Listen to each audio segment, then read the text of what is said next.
So, welcome friends. Today we are going to start our fifth chapter, that's the fundamental unit of life of the NCERT book of class 9. So, here in this first paragraph, it has been told that a scientist named as Robert Hooke who has been examined a thin slice of cork. Is a substance which comes from the bark of tree. So he saw that cork through a microscope, and that microscope was made by him only, and that the cork under the microscope was looking like a honeycomb, which was it was the structure of a honeycomb which contains lots of little compartments, and that compartments were the nucleus, cell membrane, endoplasmic reticulum, and so on, all the compartments which are present under the cell. So he saw that all the things he has been examining that, and he called that honeycomb structure as little boxes, and that boxes was called as cell. Cell is a Latin word which means a little room, and these all things were happening in the year 1665. Okay, and in the next paragraph it is explaining that.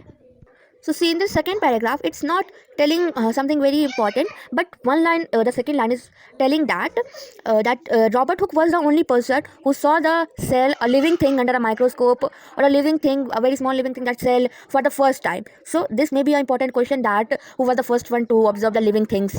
Okay, and not the thing is that living things he has saw on the first time. It is telling that living thing like cell with its separate units. So it's important question, and nothing else is telling here. So now I make you underline the important lines. So you can also underline these important lines. Now I'm going to the next paragraph. Okay, to the next topic. That is 5.5. Sorry, 5.1.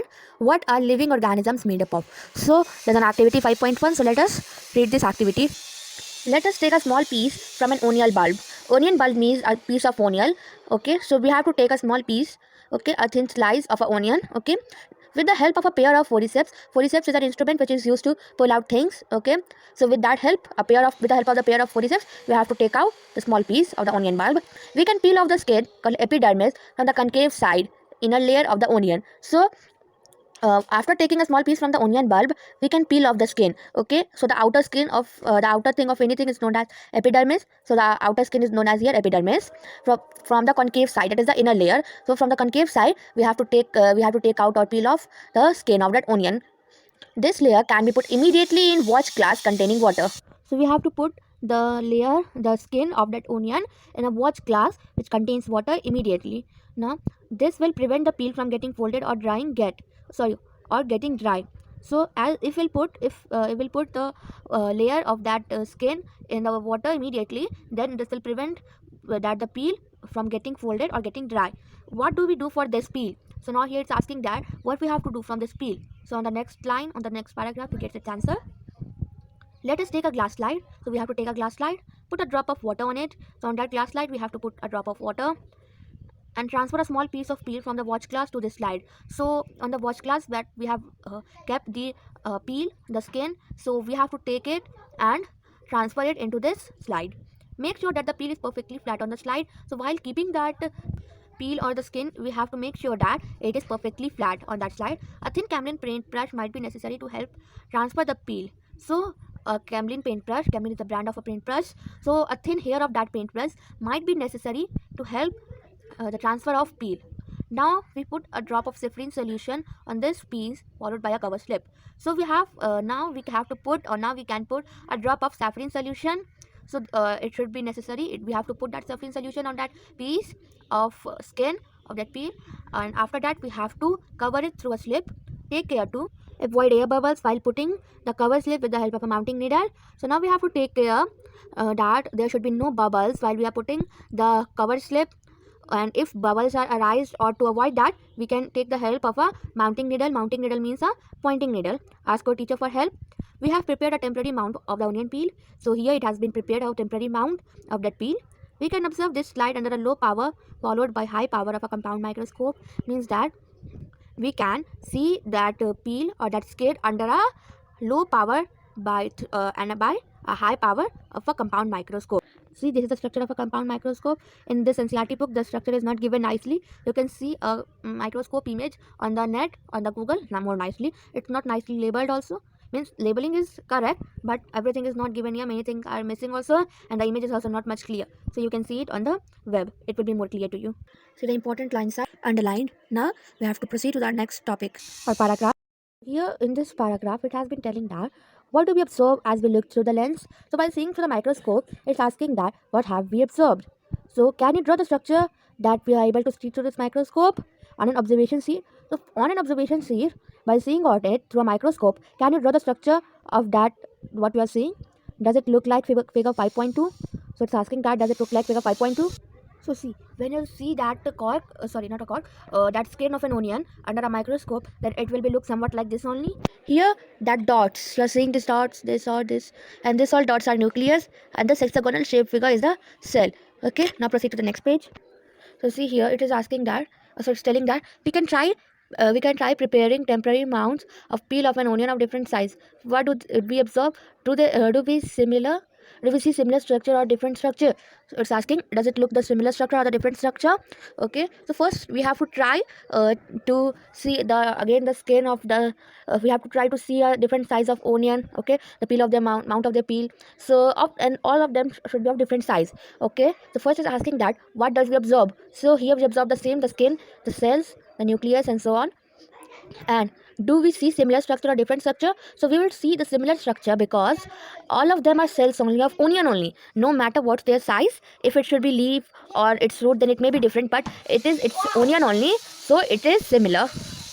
This has been told that what are these structure? So these structure look similar to each other, so it's telling that all the structure of that different onions, the amount of the peel are looking similar. Together they form a big structure like an onion bulb. So when these similar structure come together, they combine together, then they make a big structure that is like an onion bulb. We find from this activity that onion bulb of different size of similar structure visible under a microscope. Means that when different amount of peel of an onion are observing under a microscope, then they have a similar structure visible under a microscope. The cells of the onion peel will look all the same regardless of the size of the onion they come from. Means that the size of the cell of that onion peel are same. Of that onion peel, all of them will look same. But if 20 cells come to, I'm giving an example that if 20 cells combines together, then it will make a small structure of an onion bulb. But if if instead of 20 cells, if 50 cells combine together, then it will make a big cell, a big onion bulb. So that's only the difference between them. And what is here it is telling. In the next paragraph, it is telling that these small structure that we see see at the basic building unit of an onion bulb means that the cell which we are seeing under a microscope are the basic building unit of an onion bulb, means they only make the onion bulb. These structure are called cell, means the structure about which we see under a microscope are called cell. Not only onions, but all organisms that we observe are made up of cells.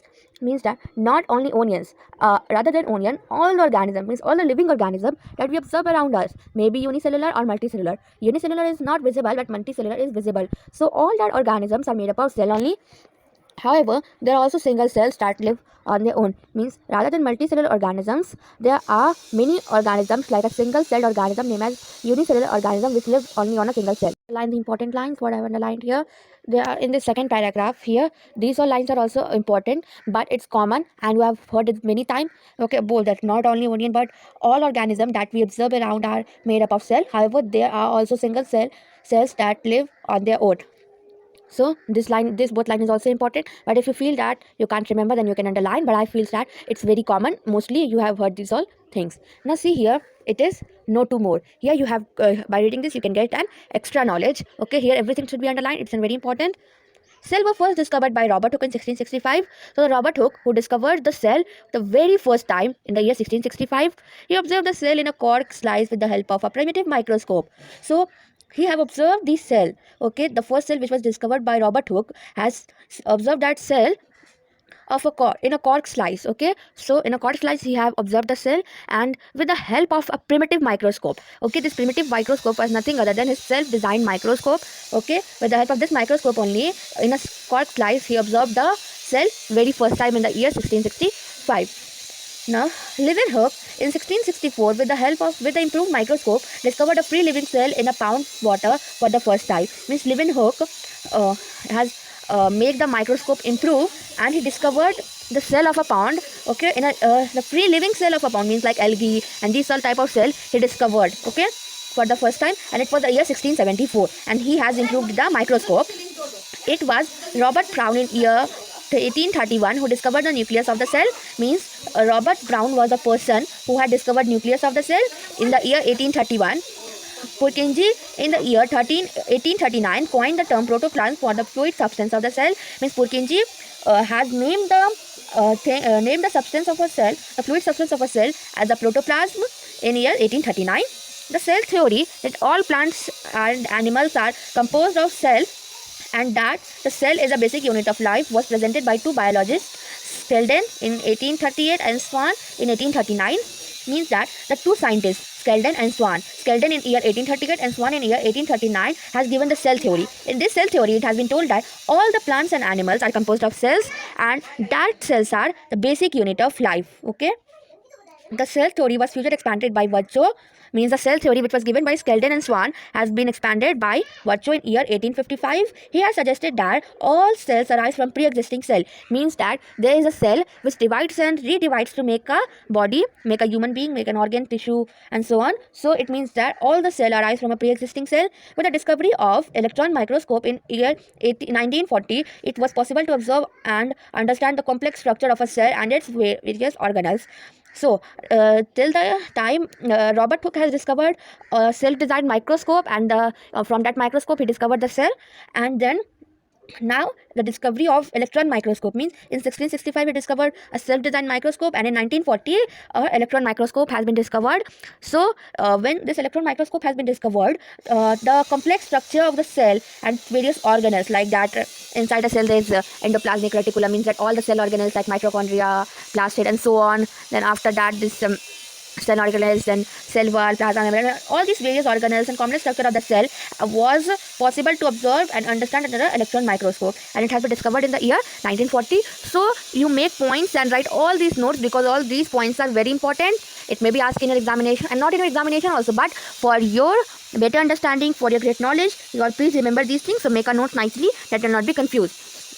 Now here in the last paragraph of the left side of this page has been told that the invention of magnifying lenses led to the discovery of the microscopic world. Means that when the magnifying lenses has been discovered, it was easy. It was it led the growth of microscopic world. It is known that a single cell may constitute a whole organism as an amoeba. So there are unicellular organisms like amoeba which can make all the functions of a human body. Sorry, not a human body. All the functions of a living organism through a one cell only. So in the form of example, amoeba, paramecium, bacteria and chlamydomonas has been given, and here it has been told that these organisms are unicellular organisms. Uni means single. So all these four the single cell organisms are known as unicellular organisms. Uni means single, and there are not only four only, there are many unicellular organisms. You can say infinity. On the other hand, many cell groups together in a single body may assume different function in it to form various body parts in a multicellular organisms. Multi means many, such as fungi, plant, and animals. Means that when a single cell is a unicellular organism. So when the group of many cells, when combines together in a single body, which assumes or which makes do different functions of it,